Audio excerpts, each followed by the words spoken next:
My father always said money was the only measure of a man's worth. On the day I left home, he made sure to demonstrate exactly how little he thought I was worth. "Here's $100, he sneered, throwing the bills at my feet. "That's all a failure like you deserves." I was 22, fresh out of college with an engineering degree my parents hadn't bothered to attend the ceremony for. Standing in our expansive living room, my single suitcase packed with everything I owned, I watched the bills flutter to the marble floor like fallen leaves. The Harrison family fortune loomed around us. Crystal chandeliers, antique furniture, priceless art, all of it screaming old money and older pride. For generations, we'd been investment bankers, each son following his father into the prestigious halls of Harrison and Sons Investment Group. Until me. Engineering. My father had spat when I declared my major. Engineers are glorified mechanics. No son of mine will waste his life tinkering with machines. But I saw something they didn't. While they were counting their millions in traditional investments, I recognized that the future belonged to technology. The next great fortunes wouldn't be made in mahogany-paneled investment offices. They'd be built in garages and labs by people who understood how to merge innovation with opportunity. My mother stood by the grand staircase, martini in hand at barely noon. "James, darling, there's still time to fix this. Come back to the firm. Your father can smooth things over with the board." I looked at her, really looked at her, seeing the practiced smile that had never quite reached her eyes. Growing up, I'd watched her measure her worth by the size of her diamond rings, each one larger than the last, as if trying to fill some void that kept expanding. "No, Mother, I'm done trying to be what you want." My father's face turned that dangerous shade of red I'd grown up fearing. "Then get out. You're no longer a Harrison. The trust fund, the connections, the legacy, you're throwing it all away for some foolish dream." I bent down and picked up the $100. The bills were crisp, new. He'd probably had his assistant get them from the bank specifically for this moment of theatrical cruelty. "Keep the trust fund," I said, tucking the bills into my wallet. "I'll build something of my own." My father laughed, the sound echoing off the high ceilings. "You? Build something? You can barely dress yourself properly." He gestured at my simple button-down shirt and slacks, so different from his custom-tailored suit. "Without the Harrison name, you're nothing." Those words would echo in my mind for years to come, driving me through countless sleepless nights and impossible challenges. But in that moment, I just smiled. "Watch me." I walked out of that mansion with $100, a suitcase, and an engineering degree they thought was worthless. My childhood home's enormous iron gates closed behind me with a final, dramatic clang. Standing on the sidewalk, I realized I had no car. It was in my father's name. No place to live. The apartment near college had been paid for by the trust fund, and exactly $100 to my name. But I had something they didn't understand, a vision of the future and the skills to build it.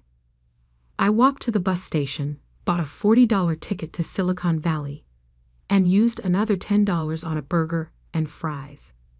Sitting in that greasy diner, watching buses come and go, I opened my notebook and wrote 3 promises to myself.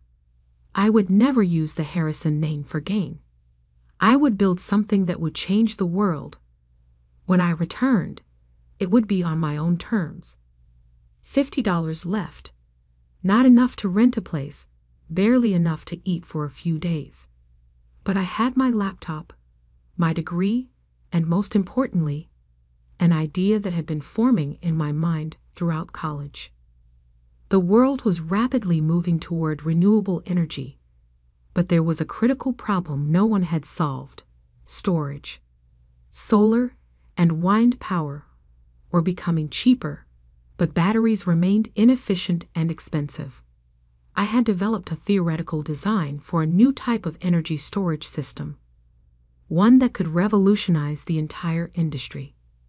The problem was, building it would take millions in funding, years of research, and resources I didn't have. My professors had called the idea brilliant but impractical. My father had called it delusional. I called it my future. As my bus pulled away from the station, I watched my hometown disappear into the darkness. I'd spent 22 years trying to be the son they wanted. Now it was time to become the man I was meant to be. Little did I know that this $100 journey was the beginning of a story that would reshape the entire energy industry. In 10 years, I would build a company worth billions, revolutionize how the world stored and used energy, and return home not as the prodigal son, but as someone they never imagined I could become. But first, I had to survive Silicon Valley with $50 and a dream that wouldn't die. Silicon Valley wasn't the gleaming tech paradise I'd imagined. My first night, I slept on a bench in a park in Palo Alto, using my laptop bag as a pillow and my jacket as a blanket. By morning, my $50 had become $30 after buying a cup of coffee and a bagel at a local cafe. But that cafe changed everything. "You're going to get robbed sleeping out there," the barista said, watching me try to stretch my coffee for hours while using their Wi-Fi. Her name was Maya, and instead of kicking me out, she offered me a deal: help fix their constantly breaking espresso machine, and I could sleep in the storage room after hours. I fixed their machine in 20 minutes. The owner was so impressed, he offered me a part-time job doing maintenance work. Just like that, I had income and a place to sleep, even if that place was a room full of coffee beans and paper cups. During days, I worked at the cafe. During nights, I refined my energy storage designs, using the cafe's Wi-Fi to research patents and technology trends. Maya would sometimes bring me leftover pastries, peek at my complex diagrams, and ask questions that actually helped me clarify my thinking. "So basically, you're building a better battery?" she asked one night. "Not exactly," I explained, showing her my sketches. "Traditional batteries waste too much energy during storage and transfer. My design uses a new type of molecular structure that could store energy at almost 100% efficiency." She stared at the diagrams. "And why isn't anyone else doing this?" "Because it's theoretically impossible," I grinned. "But I think I found a way." 3 months of cafe work gave me enough savings to rent a tiny room in a shared house with 5 other tech dreamers. It wasn't much, but it had a desk where I could work. I also started freelancing as a technical consultant, helping local startups with engineering problems. That's how I met David Chen. "Your solution for our power management issue saved us months of work," he said after I'd helped his startup fix a critical hardware problem.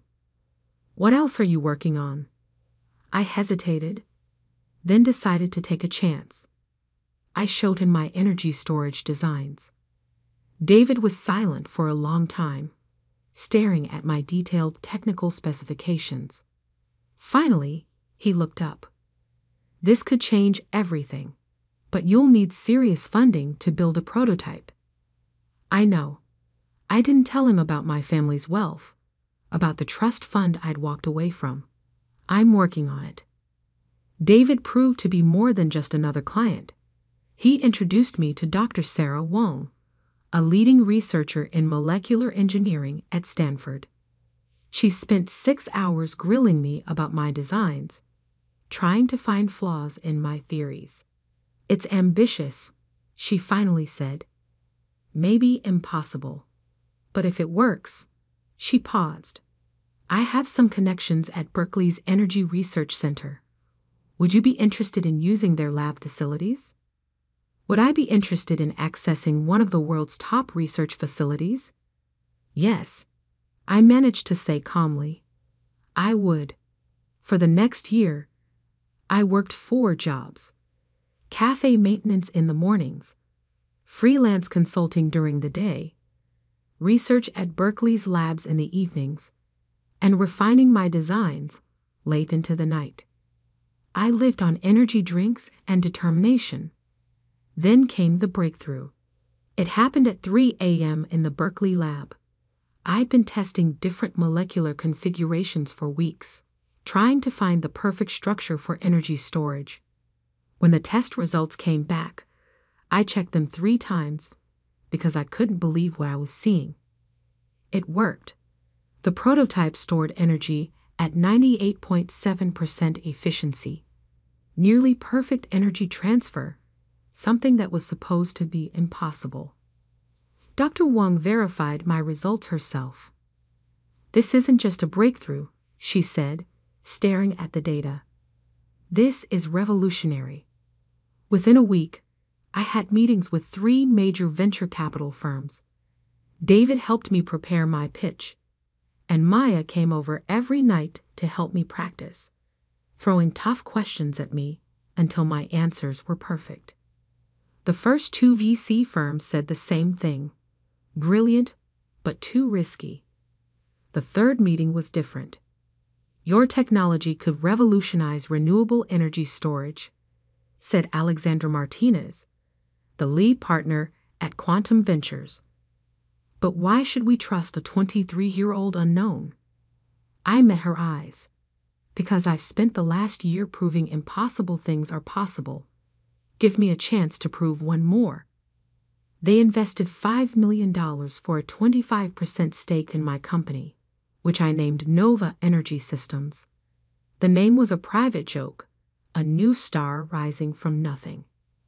I moved the research to our own facility, hired a small team of brilliant engineers, and worked harder than ever.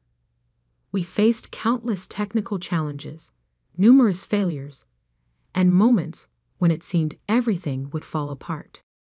But 2 years later, we did it. Our first commercial-scale energy storage system was ready for testing. When the results came in, they exceeded even our highest expectations. Our system could store and deliver energy with 99.1% efficiency, nearly 3 times better than the best existing technology. The energy industry exploded with interest. Solar and wind power suddenly became not just viable, but economically superior to fossil fuels. Every major power company wanted our technology. Nova Energy Systems went public 3 years after that first VC investment. The stock price doubled on the first day.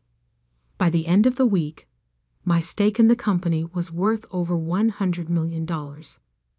I bought my first suit since leaving home, not from the expensive tailor my father used, but from a boutique that catered to tech executives.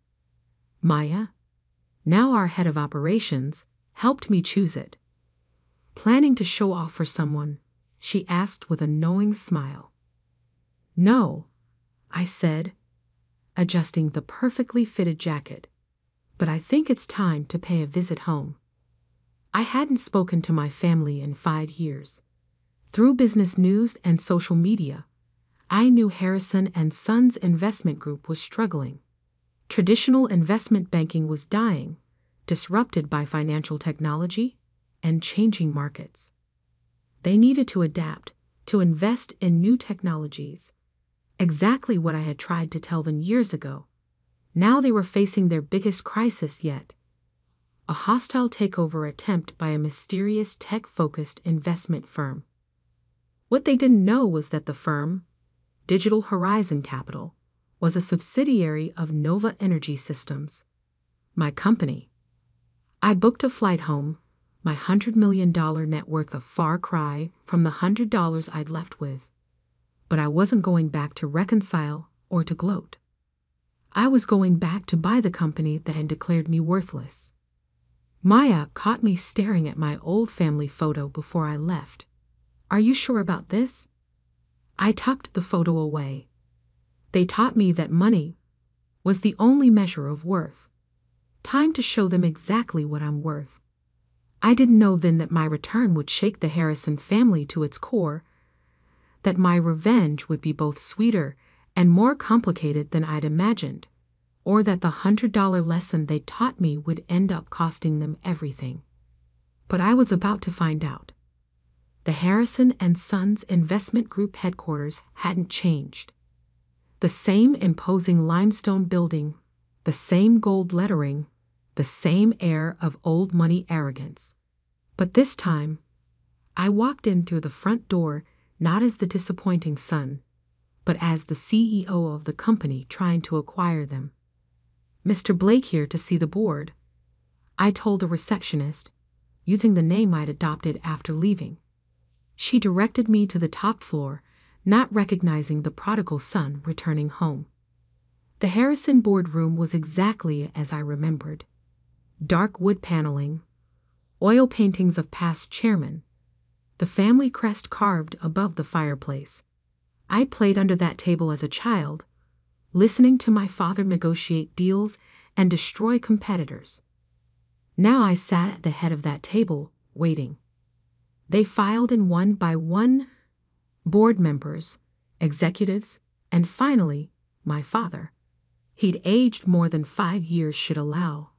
His once commanding presence diminished by stress and failing fortune. He didn't recognize me at first, his eyes sliding past me as he took his seat. "Gentlemen," I began, "I'm here representing Digital Horizon Capital regarding our offer to acquire Harrison and Sons.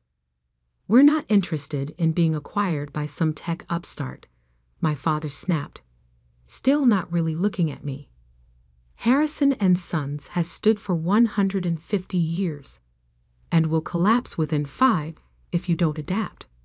I cut in, letting my natural voice replace the carefully neutral tone I'd been using. "Isn't that right, Father?" The room went deadly silent. My father's face went from red to white as recognition dawned. "James?" "Hello, Father. Miss me?" One of the board members, old Mr. Peterson, who'd known me since childhood, actually gasped. "Little James Harrison?" "Actually, it's James Blake now," I corrected him. "And I'm here to discuss the future of this company." My father's shock turned to anger. This is some kind of trick. You're working for Digital Horizon?" I smiled. "No, Father. I own Digital Horizon. It's a subsidiary of Nova Energy Systems." I enjoyed watching their faces as the connection hit them. Yes, that Nova Energy Systems. The company revolutionizing energy storage technology worldwide. "Impossible," my father whispered. You left with nothing."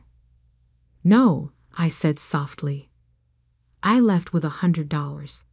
Your last lesson about the value of money. Would you like to know what that lesson bought?" I nodded to my assistant, who began distributing folders to each board member. Nova Energy Systems is now worth $4.2 billion. Digital Horizon Capital, which you somehow failed to investigate properly, is our investment arm. Over the past year, we've been quietly buying Harrison and Sons stock through various shells and subsidiaries. I opened my home folder. As of this morning, we own 45% of your shares. We also own the majority of your corporate debt, which, thanks to your recent difficulties, is substantial. The blood drained from my father's face as he realized the full scope of what I'd accomplished. The son he'd thrown away had returned to take everything. "The offer is simple," I continued. "Harrison and Sons will be absorbed into Digital Horizon. The family name will be retired. The board will be dissolved." I paused, looking directly at my father. "And you will step down, effective immediately. "You can't do this," he sputtered. "The family legacy. The family legacy is dying." I cut in sharply. "Your investment strategies are outdated, your technology is ancient, and your arrogance has blinded you to the changing world. I tried to tell you this 5 years ago, but you were too proud to listen." Mr. Peterson cleared his throat. "James, surely we can discuss this. You're still a Harrison." "No," I said firmly. "You all made it very clear that I stopped being a Harrison the day I chose to build something new instead of clinging to something old. I'm not here for reconciliation. I'm here for business." I stood up, straightening my custom-made suit that cost more than that first $100 1,000 times over. "You have 24 hours to accept the offer. If you refuse, Digital Horizon will call in all outstanding loans immediately. Harrison and Sons will not survive the week." My father found his voice again. "You would destroy your own family's company? Everything we built?" "No, Father. You destroyed it with your stubborn refusal to change. I'm offering you a chance to save what's left. The jobs, the clients, the legacy you claim to care about so much. Whether that legacy bears the Harrison name is no longer your choice." I walked to the door, then turned back one last time. "Oh, and Father?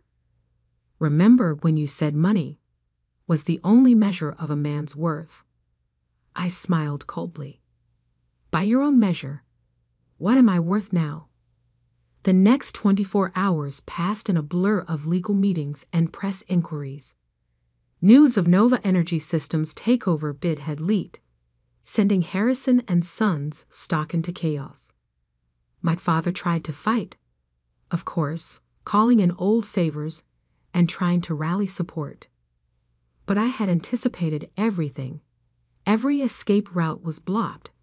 Every potential white knight was already aligned with us. Every financial lifeline was closed. The empire he'd spent his life protecting was now in my hands. They signed the papers the next day, in the same room where he'd once thrown $100 at my feet. As the lawyers finalized the details, my father approached me. He looked old, beaten, but there was something else in his eyes. Something that might have been respect, or perhaps just resignation. "You planned this," he said quietly. "All of it." "No, Father. You planned it the moment you decided my dreams weren't worth respecting. I just built something better than you could imagine." He nodded slowly. "And now?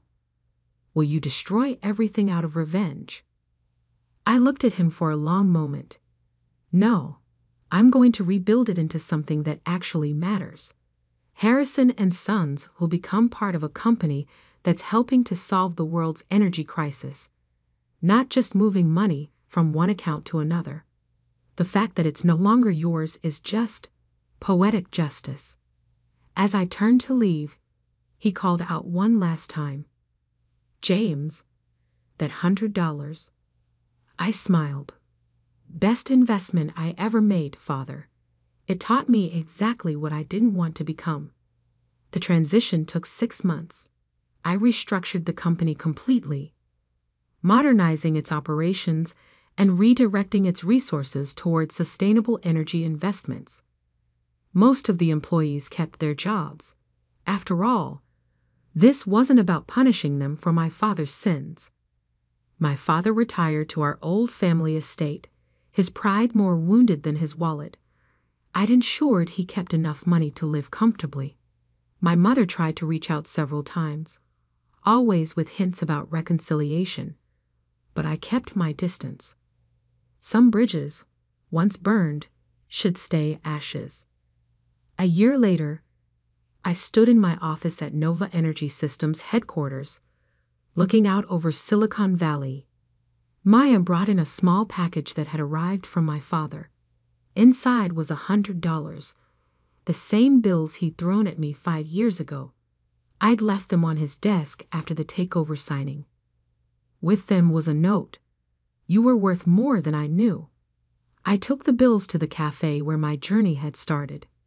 The same barista who'd once given me shelter was now a senior executive in my company, but the cafe still made the best coffee in Palo Alto. I left the $100 as a tip. Some might call it petty, using my success to take over my father's company. But I didn't do it for revenge. I did it because sometimes the only way to fix a broken legacy is to tear it down and build something better in its place. They say money can't buy happiness. But $100 taught me something more valuable. The true worth of a person isn't in their bank account or their family name. It's in what they choose to build with what they have. I built an empire, and I did it not because of the Harrison name, but in spite of it. The $100 I left with bought me something priceless: the freedom to become who I was meant to be. The millions I returned with, they just proved I was right all along. And that's worth more than any family fortune.